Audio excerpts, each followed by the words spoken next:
গোসাইগাঁৱৰ ডিংডিংগা বাওনাই নদীৰ তীব্ৰ খহনীয়া চিন্তিত কৰিছে স্থানীয় ৰাইজক। অঞ্চলটোৰ কৃষিভূমি বাসগৃহসমূহৰ বিপদৰ সন্মুখীনক লৈ উদ্বেগ প্ৰকাশ।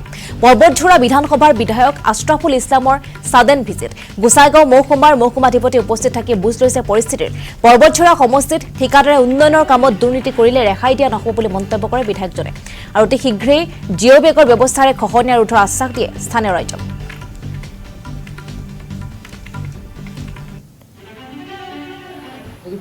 বিধানসভা সমষ্টিৰ মৰনাই টি এষ্টেটৰ অন্তৰ্গত ঠাকুৰপুৰ ভিচিডিচিৰ এইখন ৰিভাৰত ইৰজন হৈ আছে। মই দেখা পাইছো যে ইয়াতে যোৱা নিশাতে প্ৰায় 20-25 ফুটমান ঠাই নদীৰ কবলত যা গ'ল।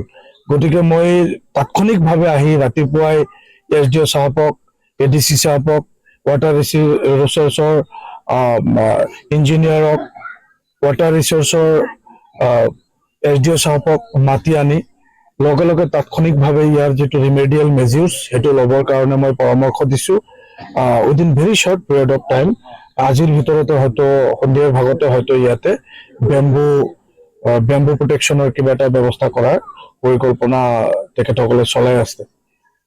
মই আশাবাদী যে অতি সোনকালে